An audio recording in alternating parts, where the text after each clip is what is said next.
오늘 새벽 이런 황당한 단독 보도가 나왔습니다. 한국일보 단독 기사인데요. 검찰에선 디올백 동선을 파악 완료했다. 이런 단독 보도 내용에 분노한 네티즌들이 벌써부터 엄청난 비판의 목소리를 전하고 있습니다. 쉽게 말해 김건희 씨가 최재형 목사한테 받은 명품백을 어떤 식으로 보관하고 관리해왔는지를 보여주는 진술을 검찰이 확보했다는 내용인데요. 한마디로 김건희 씨가 그 명품백을 받고 나서 따로 만지거나 사용하진 않았다. 이게 진술의 요지라는 겁니다. 그냥 그렇게 진술을 하면 그게 사실이 되는 겁니까? 받은 것 자체가 문제라고 몇 번을 말합니까? 얘기를 보면 아주 기가 막힌데요. 김건희 씨가 야 이거 선물 취지가 수상하다 그러면서 선물을 풀게 하고 유 행정관이 이 내용을 확인하게 만든 다음에 이거 난 반환해야 된다 이렇게 지시를 내렸다는 얘기가 나온 거죠. 야 이걸 지금 믿으라고 하는 말인지 진짜. 그래놓고는 어제 어떤 얘기가 나왔습니까? 대통령실 행정관이 내가 깜빡해서 못 돌려줬다. 김건희 씨가 이거 지시한 건데 내가 깜빡해서 못 돌려줬다. 이런 식으로 그냥 대충 퉁치고 넘어가려는 거죠. 그래서 김건희 측에선 뭐라 그러냐면 명품백 받은 당일 김건희 씨가 반환 지시했다는 걸 본인한테도 직접 확인했다.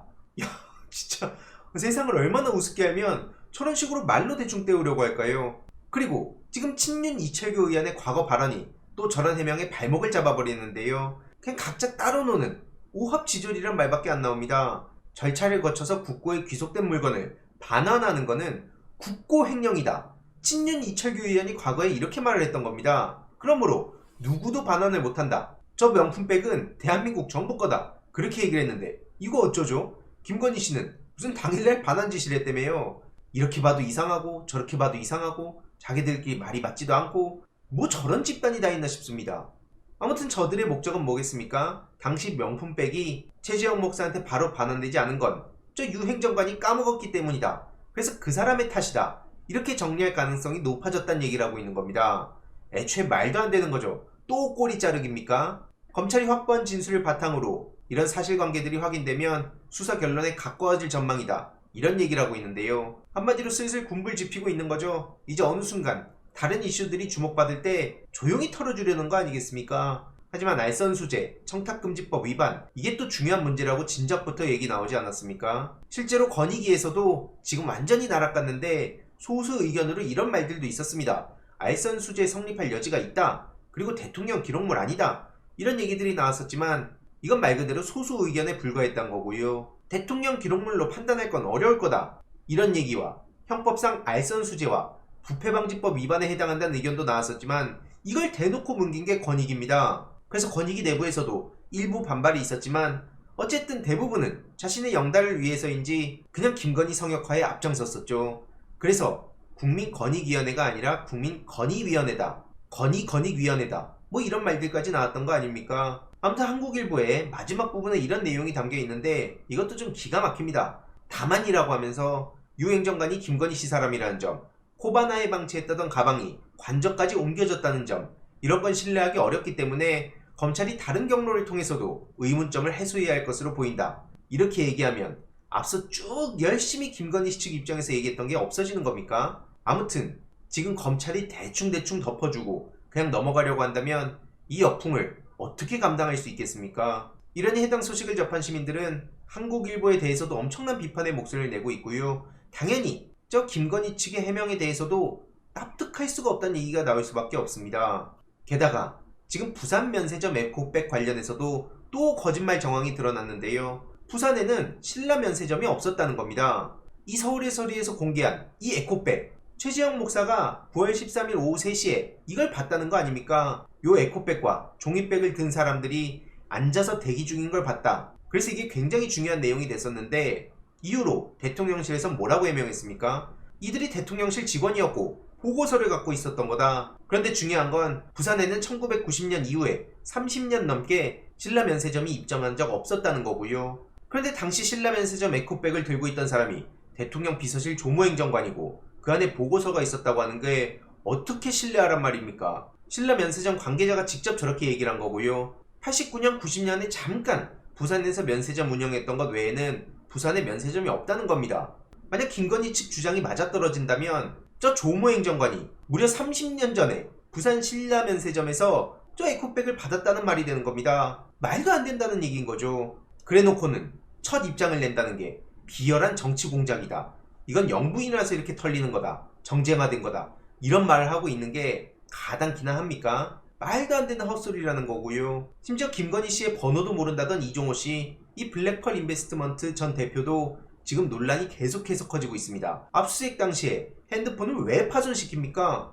자기가 당당하게 VIP한테 얘기하겠다. 이것도 무슨 김계한이었다는 헛소리를 하다가 엄청난 비판을 부르지 않았습니까? 그리고 무슨 김건희 씨랑은 직접 연락하는 사이가 아니었다. 연락처도 몰랐다. 그래놓고는 자기 핸드폰을 왜 파손시키냐고요. 실제로 이런 내용도 나오는데요. 김건희 씨한테 15억을 빌려서 투자를 한 적이 있다고 합니다. 근데 그때 연락을 그럼 누가 했냐 하니까 권오수 사장이 얘기를 했다는 거고요. 15억이나 빌리는데 김건희 씨의 연락처도 모른다고요? 그런데 더 중요한 건 권오수한테 소개받기 전부터 이종호 씨는 김건희 씨를 알았다는 겁니다. 이렇게 권오수를 알기 전에 김건희 씨를 소개받았다는 건데 무슨 권오수를 통해서 연락을 합니까? 아니 말을 하더라도 뭐 그럴듯하게 해야 속든 말든 하는 거 아니겠습니까? 그러니까 제정신이 아니란 얘기가 지금 나오고 있는 거고요. 어쨌든 이종호 씨의 거짓말도 계속해서 드러나는 마당에 도저히 저들을 신뢰할 수가 없다는 반응이 압도적입니다. 어제 인터뷰가 공개되지 않았습니까? 결국 VIP라고 얘기한 건 김건희였다. 이렇게 실토를 했습니다. 도저히 빠져나갈 구석이 없어지니까 이제 와서 한마디 툭 내뱉고, 그러니까 다른 사안에 대해서도 당연히 의심을 할 수밖에 없는 게 당연한 루트인 거고요. 또 오늘 새벽에 이런 단독 보도도 나왔죠. 임성근 전 사단장이 해병대 골프장 잡아달라는 경호처 출신의 요청에 답신을 했다는 게 드러난 겁니다. 앞서 말씀드린 저 이종호 씨와 송모 씨, 이들이 있었던 멋쟁 해병, 그 카톡방 관련한 내용이 지금 서서히 하나둘씩 드러나고 있는 거고요. 공수처에서 대통령 경호처 출신 송모 씨와 임성근 씨가 해병대 골프장 예약을 위해 주고받은 문자를 확보했단 거죠. 22년 5월에 저 송 씨가 해병대 골프장을 예약해달라며 임성근 씨한테 문자 메시지를 보냈다는 거고요.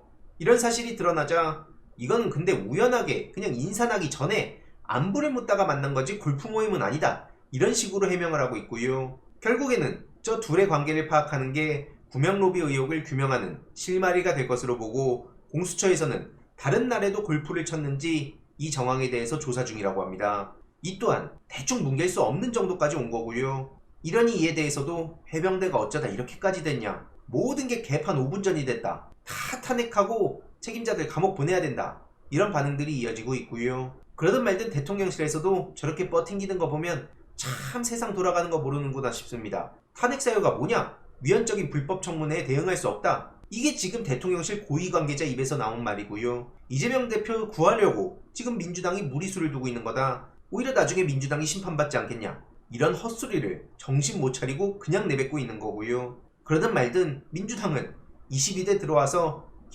이재명의 민주당이 되고 제대로 속도를 내고 있습니다. 청문회 증인으로 검찰총장을 추가 검토한다고 하죠. 왜냐하면 김건희 씨 소환한다 해놓고 그렇게는 하지도 못하면서 이재명 대표 조롱하고 민주당 비난만 하고 그러고 있기 때문에 당연히 이원석 총장도 책임을 피할 수가 없는 거기 때문입니다. 그리고 국힘은 이걸 막기 위해 이재명 대표, 조국 대표, 정청래 법사위원장 등을 계속해서 비난하고 있는 상황인데요. 김재현 씨의 저런 말도 안 되는 조롱에도 정청래 위원장 또한 무릎 꿇고 굽힐 사람이 아닙니다. 눈에는 눈, 이에는 이. 그래서 여권에서 추천한 변호사를 자른 거고요. 손준성, 이정섭 탄핵 심판에서 여당 몫으로 추천된 국회 측 법률 대리인을 해임한 겁니다. 이렇게 쭉 밀고 나가는 모습에 많은 당원들이 힘을 보태고 있는 상황이고요. 지금 국힘 내부 소식도 보면 막장도 이런 막장이 없습니다. 지금 국힘 내에서는 이재명 대표를 비난할 게 아니라 이런 한동훈 댓글팀 관련한 논란, 그리고 막 지지자들끼리 육탄전까지 벌이고 막 의자를 들고 난리를 치고 있는데 이런 일들이 어떻게 되는지 이것부터 수습해야 되지 않을까요? 이 난리가 난 육탄전에 대해서는 다음 영상을 통해 조금 더 자세히 전해드릴 예정이고요. 아무튼 이번 내용을 요약해보자면 김건희 씨, 대통령실, 계속 말씀드리지만 절대 피해갈 수 없습니다. 이런 와중에 국힘은 정신 못 차리고 자기네들 권력 다툼, 개파 싸움에만 치중하고 있으니까 나라가 제대로 돌아갈 리가 있냐고요. 추가적인 소식 계속 전해드리도록 하겠습니다. 이번 내용도 유익했다면 구독, 좋아요, 알림 설정, 멤버십 가입 정말 큰 힘이 된다는 점 말씀드리고 싶습니다. 주위에 널리 공유 부탁드립니다.